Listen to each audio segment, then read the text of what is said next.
ವೀಕ್ಷಕರೇ, ನಾವಿವತ್ತು ಶಿರ್ಸಿ ತೋಟಗಾರಿಕಾ ಇಲಾಖೆ ಆವರಣದಲ್ಲಿದ್ದೀವಿ. ನಾಳೆ ಅಂದರೆ ಫೆಬ್ರವರಿ 1ರಿಂದ 3ನೇ ತಾರೀಕು ತನಕ ಫಲಪುಷ್ಪ ಪ್ರದರ್ಶನ ಇಲ್ಲಿ ಅದ್ದೂರಿಯಾಗಿ ನಡೀಲಿಕ್ಕಿದೆ. ಹಾಗೆ ಸಾವಯವ ಸಿರಿಧಾನ್ಯ ಮೇಳ ಕೂಡ ಈ ಬಾರಿ ವಿನೂತನವಾಗಿ ವಿಶಿಷ್ಟವಾಗಿ ನಡೀಲಿಕ್ಕಿದೆ. ಏನೆಲ್ಲ ರೀತಿಯ ಪ್ರಿಪ್ರೇಷನ್ಸ್ ಇಲ್ಲಿ ಏನಾಗ್ತಿದೆ, ಹಾಗೆ ಈ ವರ್ಷದ ಫಲಪುಷ್ಪ ಪ್ರದರ್ಶನದ ಸ್ಪೆಷಾಲಿಟೀಸ್ ಏನೇನು ಎಲ್ಲ ಇವತ್ತು ನೋಡ್ಕೊಂಡು ಬರೋಣ ಬನ್ನಿ.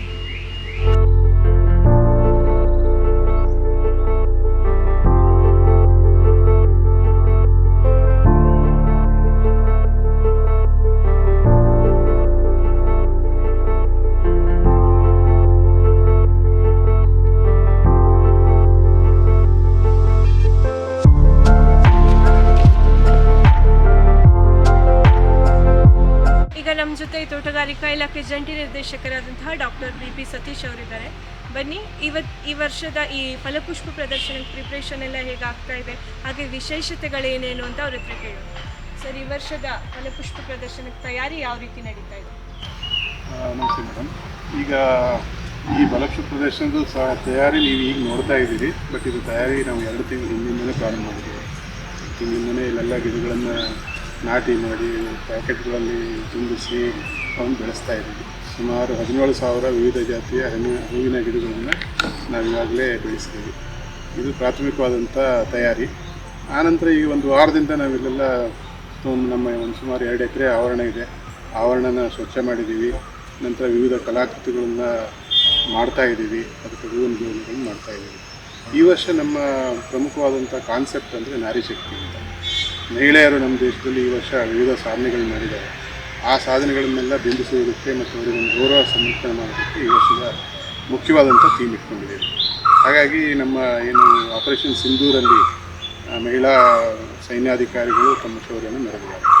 ಅದನ್ನು ಒಂದು ನೆನಪು ಮಾಡ್ಕೊಳ್ಳೋ ಉದ್ದೇಶದಿಂದ ಆಪರೇಷನ್ ಸಿಂಧೂರಿನಲ್ಲಿ ಪ್ರಮುಖವಾಗಿ ಪಾತ್ರವಹಿಸಿದಂತಹ S-400, ಆನಂತರ ರಫೇಲ್, ನಂತರ ಬ್ರಹ್ಮೋಸ್, ಇವುಗಳದ್ದು ಮುಖ್ಯವಾದಂಥ ಹೂವಿನ ಪ್ರತಿಗಳಿರ್ತವೆ. ಅದೇ ರೀತಿ ಈ ವರ್ಷ ಚನ್ನಭೈರದೇವಿ ನಮ್ಮ ಏನು ಉತ್ತರ ಕನ್ನಡದಲ್ಲಿ ಆಳ್ವಿಕೆ ಮಾಡಿ ಕಾಳುಮೆಣಸಿಗೆ ಒಂದು ಉತ್ತಮವಾದಂಥ ಸ್ಥಾನ ಧರಿಸಿಕೊಟ್ಟಂಥದ್ದು. ಸೊ ಅವಳ ನೆನಪಿನ ಏನು ಸ್ಟಾಂಪ್ ಬಿಡುಗಡೆಯಾಗಿದೆ. ಆ ಸ್ಟಾಂಪಿನ ರಂಗೋಲಿ ಇರ್ತದೆ. ಜೊತೆಗೆ ಆ ಆವರಣದ ಸುತ್ತ ನಾವು ಕಾಳುಮೆಣಸಿನಲ್ಲಿ ರಂಗೋಲಿಯನ್ನು ಹಾಕ್ತೀವಿ. ಅದನ್ನು ಬಿಟ್ಟರೆ ನಮ್ಮ ಏನು ರೈತರು ಜಿಲ್ಲೆಯಲ್ಲಿ ಬೆಳೆಯುವಂಥ ವಿವಿಧ ತರಕಾರಿ ಇರ್ಬೋದು, ಹಣ್ಣು ಇರ್ಬೋದು, ಅವನ್ನೆಲ್ಲ ಪ್ರದರ್ಶಿಕಗಳು ಇರ್ತವೆ. ಜೊತೆಗೆ ಇಲಾಖಾ ಮಳಿಗೆಗಳಿರ್ತವೆ. ನಮ್ಮ ಕೃಷಿ ಮತ್ತು ಸಂಬಂಧಿಸಿದಂಥ ಇಲಾಖೆಗಳ ಮಳಿಗೆ ಇರ್ತವೆ. ನಮ್ಮ ಈ ಫಲಪುಷ್ಪನ ಜೊತೆಗೆ ಕೃಷಿ ಇಲಾಖೆಯವರು ತಮ್ಮ ಸಾವಯವ ಸಿರಿಧಾನ್ಯ ಮೇಳನ್ನು ಮಾಡ್ತಾಯಿದ್ದಾರೆ. ಈಗ ಜನರಲ್ಲಿ ಆರೋಗ್ಯದ ಬಗ್ಗೆ ಹೆಚ್ಚಿನ ಅರಿವು ಮೂಡಿಸೋದಕ್ಕೆ ಮತ್ತು ಸಿರಿಧಾನ್ಯಗಳ ಮಹತ್ವ ತಿಳಿಸೋದಕ್ಕೆ ಈಗಾಗಲೇ ಕೃಷಿ ಇಲಾಖೆಯಿಂದ ಒಂದು ಸಿರಿಧಾನ್ಯ ನಡಿಗೆ ನಡೆಸಿದ್ದಾರೆ. ಅದರ ರಾಜ್ಯ ಸ್ಪರ್ಧೆಯೂ ಈಗಾಗಲೇ ಹಿಂದಿನ ವಾರದಲ್ಲಿ ಮಾಡಿದ್ದಾರೆ. ಇಲ್ಲಿ ನಮ್ಮ ಜೊತೆ ಸೇರಿಕೊಂಡವರು ಸಿರಿಧಾನ್ಯ ಸಾಧನೆ ಮೇಳ ಮಾಡ್ತಾರೆ. ಸಿರಿಧಾನ್ಯದಲ್ಲಿ ಮಾಡುವಂಥ ಕಲಾಕೃತಿಗಳಿರ್ತವೆ, ಸಿರಿಧಾನ್ಯದ ಪ್ರದರ್ಶನ ಇರ್ತದೆ, ಅದರಿಂದ ಮಾಡುವಂಥ ಉತ್ಪನ್ನಗಳದ್ದು ಖಾದ್ಯ ಪದಾರ್ಥಗಳದ್ದು ಮಳಿಗೆಗಳನ್ನು ಇರ್ತವೆ. ಇದಲ್ಲದೆ ನಮ್ಮ ವಾಣಿಜ್ಯ ಮಳಿಗೆಗಳು ಇರ್ತವೆ. ಸುಮಾರು 80 ಮಳಿಗೆಗಳಿದ್ದಾವೆ.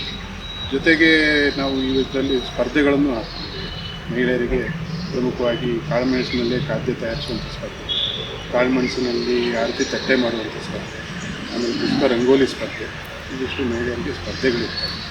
ಜೊತೆಗೆ ನಮ್ಮ ಜಿಲ್ಲೆಯಲ್ಲಿ ತೋಟಗಾರಿಕೆಯಲ್ಲಿ ಹೆಚ್ಚಿನ ಸಾಧನೆ ಮಾಡಿದಂಥ ಮಹಿಳೆಯರಿಗೆ ಗುರುತಿಸಿ ಅವರಿಗೆ ಅಭಿನಂದನೆ ಸಲ್ಲಿಸುವಂಥ ಪ್ರಮುಖವಾಗಿ ಇದಿಷ್ಟು ಕಾರ್ಯಕ್ರಮ ಇರ್ತದೆ. ಇದಕ್ಕೆ ಜೊತೆಗೆ ಮನರಂಜನಾತ್ಮಕವಾಗಿ ಸೆಲ್ಫಿ ಪಾಯಿಂಟ್ಗಳಿರ್ತವೆ. ವಿವಿಧ ಹೂವಿನ ಕಲಾಕೃತಿಗಳನ್ನು ನೋಡ್ಬೋದು, ಆಲ್ಪಿನ್ ಇರ್ಬೋದು, ಪಿರಮಿಡ್ ಇರ್ಬೋದು, ಮಹಿಳಾ ವಿಶ್ವಕಪ್ ಗೆದ್ದಂಥ ಮಹಿಳಾ ತಂಡನ ನೆನಪಿಸಿಕೊಳ್ಳೋಕ್ಕಾಗಿ ಚಾಂಪಿಯನ್ಸ್ ಅಂತ ಹೇಳಿ ಅದನ್ನು ಒಂದು ಮಾದರಿ ಮಾಡ್ತಾಯಿದ್ದೆ. ಒಟ್ಟಾರೆಯಾಗಿ ತುಂಬ ಆಕರ್ಷಕವಾಗಿ ಈ ಸರಿ ಮೂಡಿ ಬರ್ತಾಯಿದೆ. 3 ದಿನಗಳ ಕಾಲ ಇರ್ತದೆ. ಎಲ್ಲ ಬಂದು ನೋಡಿ ಅದನ್ನು ಆನಂದಿಸಬೇಕಾಗಿ ಧನ್ಯವಾದ.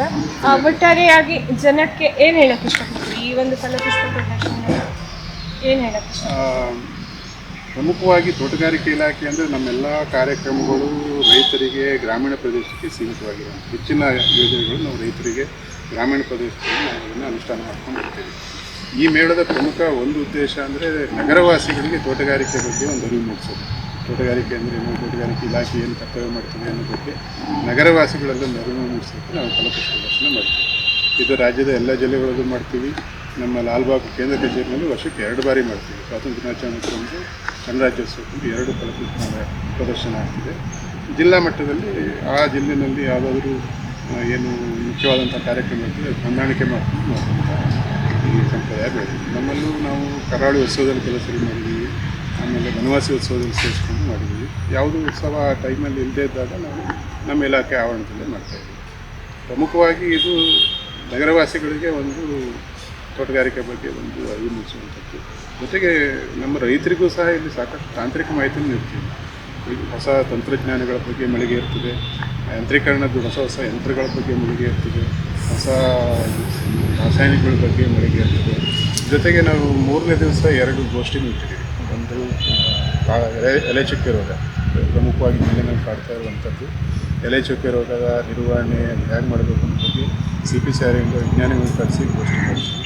2ನೇದಾಗಿ ರೈತರು ಇತ್ತೀಚೆಗೆ ಅಡಿಕೆನಲ್ಲಿ ಕಾಫಿ ಬೆಳೆಯೋದಕ್ಕೆ ಹೆಚ್ಚಿನ ಒಂದು ಆಸೆ ಒಲವು ತೋರಿಸ್ತಾ ಇದ್ದಾರೆ. ಹಾಗಾಗಿ ಅಡಿಕೆನಲ್ಲಿ ಕಾಫಿ ಬೆಳೆಯೋದಾದರೆ ಯಾವ ಥರ ಬೆಳಿಬೇಕು ಅನ್ನೋ ಬಗ್ಗೆ ವಿಜ್ಞಾನಿಗಳು ಮತ್ತು ಈಗಾಗಲೇ ಬೆಳೆದು ಅದರಲ್ಲಿ ಯಶಸ್ಸು ಕಂಡಂಥ ರೈತರು ಅವರು ಸಹ ನಮ್ಮ ಗೋಷ್ಠಿಯನ್ನು ನಡೆಸ್ಕೊಡ್ತಾ ಇದ್ದಾರೆ. ಹಾಗಾಗಿ ಇದು ಮನರಂಜನಾತ್ಮಕ ಮತ್ತು ಇನ್ಫಾರ್ಮೇಟಿವ್ ಎರಡೂ ಉದ್ದೇಶದಿಂದ ಮಾಡ್ತಾರೆ. ಧನ್ಯವಾದ. ಈ ಬಾರಿಯ ಫಲಪುಷ್ಪ ಪ್ರದರ್ಶನದ ವಿಶೇಷ ಏನಂದರೆ ರಾಜ್ಯ ಹಾಗೆ ದೇಶ ಮಟ್ಟದಲ್ಲಿ ರಾಜ್ಯ ಮತ್ತು ದೇಶನ ಹೆಮ್ಮೆ ಪಡುವಂತೆ ಮಾಡಿದಂತಹ ವೀರ ಮಹಿಳೆಯರಿಗೆ ಒಂದು ಗೌರವ ಸಮರ್ಪಣೆ ರೀತಿಯಲ್ಲಿ ಈ ಬಾರಿ ಸಿರ್ಸಿ ಫಲಪುಷ್ಪ ಪ್ರದರ್ಶನದಲ್ಲಿ ಮಹಿಳೆಯರ ಗೌರವ ಥೀಮ್ ಇಟ್ಕೊಂಡು ಇಲ್ಲಿ ಸಾಕಷ್ಟು ಫಲ ಮತ್ತು ಪುಷ್ಪಗಳಿಂದ ಅಲಂಕೃತಗೊಂಡ ಕಲಾಕೃತಿಗಳನ್ನು ಪ್ರದರ್ಶನ ಮಾಡಲಿಕ್ಕಾಗ್ತಾ ಇದೆ. ವಿಶೇಷವಾಗಿ ಆಪರೇಷನ್ ಸಿಂಧೂರ್ನ ರಫೇಲ್ ಯುದ್ಧ ವಿಮಾನ, ಸುದರ್ಶನ್ ಚಕ್ರ ಹಾಗೆ ಬ್ರಹ್ಮೋಸ್ ಮಿಸೈಲ್ ಈ ಬಾರಿಯ ಫಲಪುಷ್ಪ ಪ್ರದರ್ಶನದಲ್ಲಿ ಹೂವುಗಳಿಂದ ನಿರ್ಮಾಣ ಮಾಡಲಾಗ್ತಾ ಇದೆ. ಅಷ್ಟೇ ಅಲ್ಲದೆ 2025 ವರ್ಲ್ಡ್ ಕಪ್ ಗೆದ್ದಂತಹ ಇಂಡಿಯನ್ ವುಮೆನ್ ಕ್ರಿಕೆಟರ್ಸ್ ಕಲಾಕೃತಿಗಳು ಸಹ ಹೂಗಳಲ್ಲಿ ಅರಳಲಿಕ್ಕಿದೆ.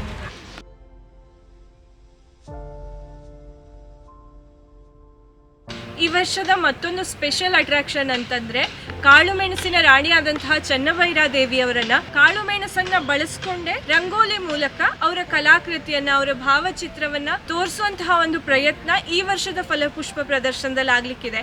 ಇದನ್ನ ಕಂಪ್ಲೀಟ್ ಆಗಿಲ್ಲ, ನಾಳೆ ಇದು ಕಂಪ್ಲೀಟ್ ಆಗಬಹುದು. ನೀವು ಇಲ್ಲಿ ಕಾಣ್ಬೋದು ಹಾಫ್ ರಂಗೋಲಿ ಅದಾಗಲೇ ಆಗಿದೆ. ಇಲ್ಲಿ ಕಾಳುಮೆಣಸು ಮತ್ತು ಅಡಿಕೆ ಇಷ್ಟನ್ನೇ ಯೂಸ್ ಮಾಡಿಬಿಟ್ಟು ರಂಗೋಲಿ ಸಿದ್ಧ ಆಗ್ತಾ ಇದೆ. ಸೊ ನಾಳೆ ಇಲ್ಲಿ ರಾಣಿ ಚನ್ನಭೈರಾದೇವಿಯ ಕಲಾಕೃತಿ ಭಾವಚಿತ್ರ ರಂಗೋಲಿಯಲ್ಲಿ, ಅದು ಕಾಳು ಮೆಣಸಿನ ರಂಗೋಲಿಯಲ್ಲಿ ಮೂಡಲಿಕ್ಕಿದೆ. ನೀವು ಫೋಟೋ ಲವರ್ಸ್ ಆಗಿದ್ರೆ ಈ ಬಾರಿಯ ಫಲಪುಷ್ಪ ಪ್ರದರ್ಶನದಲ್ಲಿ ಈ ಜಾಗಕ್ಕೆ ನೀವು ಬರಲೇಬೇಕು. ಇದು ಫೋಟೋ ತೆಗೆಸ್ಕೊಳ್ಳೋಕ್ಕಂತಾನೆ ಮಾಡಿರುವಂತಹ ಫೋಟೋ ಪಾಯಿಂಟ್ ಅಥವಾ ಸೆಲ್ಫಿ ಪಾಯಿಂಟ್. ನೀವು ಇಲ್ಲಿ ಬಂದುಬಿಟ್ಟು ನಿಮ್ಗೆ ಬೇಕಾದಷ್ಟು ಚಂದದ ಫೋಟೋಗಳನ್ನ ಕ್ಲಿಕ್ಸ್ಕೋಬಹುದು. ಈ ವರ್ಷದ ಇನ್ನೊಂದು ಆಕರ್ಷಣೆ ಅಂತಂದ್ರೆ ವೃಕ್ಷ ಮಾತೆಯಾದಂತಹ ಸಾಲು ಮರದ ತಿಮ್ಮಕ್ಕ ಅವರ ರಂಗೋಲಿಯನ್ನು ಆಕರ್ಷಕವಾಗಿ ಬಿಡಿಸಲಾಗಿದೆ. ನೀವು ಇಲ್ಲಿ ಕಾಣಬಹುದು.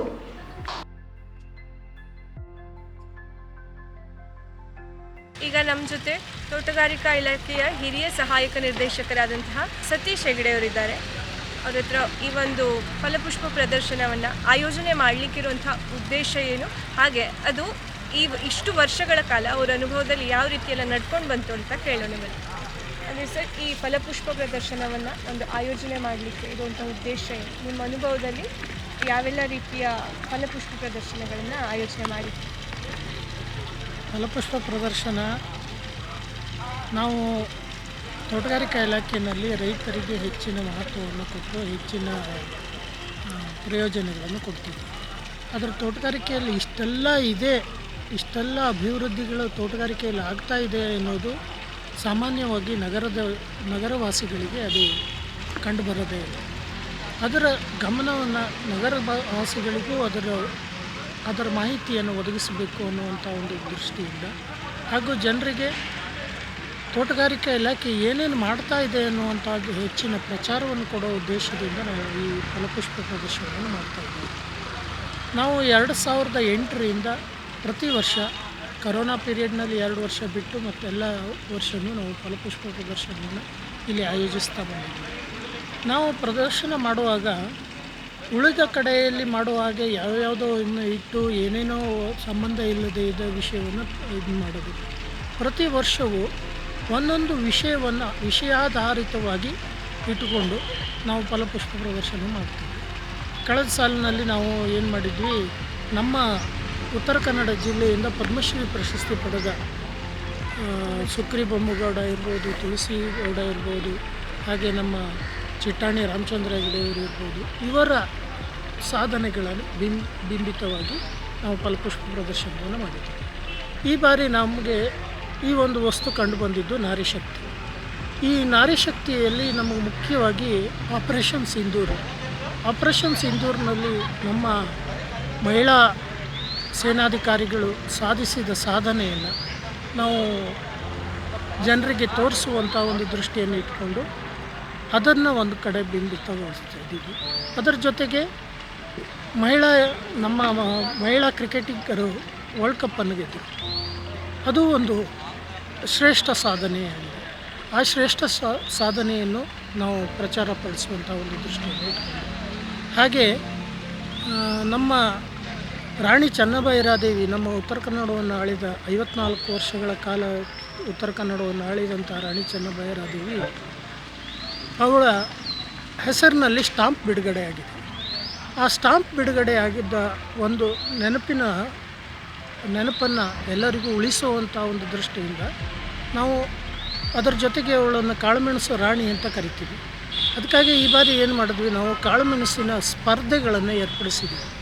ಕಾಳುಮೆಣಸಿನ ಸ್ಪರ್ಧೆಯಲ್ಲಿ ಮುಖ್ಯವಾಗಿ ನಾವೇನು ಮಾಡಿದ್ವಿ, ಕಾಳುಮೆಣಸಿನಿಂದ ಆರತಿ ತಾಟನ್ನು ಮಾಡುವಂಥದ್ದು, ಹಾಗೆ ಕಾಳುಮೆಣಸಿನ ಮಾರಾಟ ಯೋಗ್ಯವಾದ ಖಾದ್ಯಗಳನ್ನು ತಯಾರಿಸಿ ತರುವಂಥ ಒಂದು ಸ್ಪರ್ಧೆಯನ್ನು ಏರ್ಪಡಿಸಿದ್ವಿ.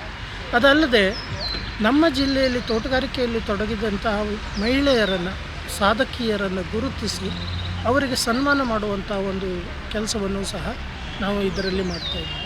ಅದರ ಜೊತೆಗೆ ನಮ್ಮ ಫಲಪುಷ್ಪ ಪ್ರದರ್ಶನದಲ್ಲಿ ಇನ್ನೂ ವಿವಿಧ ಜಾತಿಯ ಕುಂಡಗಳನ್ನು ಇದನ್ನು ನಾವು ಉಳಿದ ಎಲ್ಲ ಕಡೆ ಬೇರೆ ಕಡೆಯಿಂದ ತಂದು ಇದನ್ನು ಮಾಡ್ತಾರೆ. ನಾವು ಎಲ್ಲ ಗಿಡಗಳನ್ನು ಇಲ್ಲೇ ತಯಾರಿಸಿ ಇಲ್ಲೇ ಬೆಳೆಸಿ ನಾವು ಪ್ರದರ್ಶನಕ್ಕೆ ಇಡ್ತೀವಿ. ಇಷ್ಟೊಂದು ಸಾಧನೆಗಳನ್ನು ನಮ್ಮ ಜನಸಾಮಾನ್ಯರಿಗೆ ತಿಳಿಸುವ ದೃಷ್ಟಿಯಲ್ಲಿ ನಾವು ಈ ಫಲಪುಷ್ಪ ಪ್ರದರ್ಶನವನ್ನು ಮಾಡ್ತೀವಿ. ಧನ್ಯವಾದ. ಸೊ ಈ ವರ್ಷ ಕಾಳುಮೆಣಸು ಹಾಗೆ ಮಹಿಳೆಯರಿಗೆ ಒಂದು ಗೌರವ ಸಮರ್ಪಿಸುವ ನಿಟ್ಟಿನಲ್ಲಿ ಈ ವರ್ಷದ ಫಲಪುಷ್ಪ ಪ್ರದರ್ಶನ ನಡೀಲಿಕ್ಕಿದೆ. ಎಲ್ಲರೂ ಹೆಚ್ಚಿನ ಸಂಖ್ಯೆಯಲ್ಲಿ ಬಂದು ಈ ಒಂದು ಚಂದದ ಪ್ರದರ್ಶನದಲ್ಲಿ ಪಾಲ್ಗೊಳ್ಳಿ.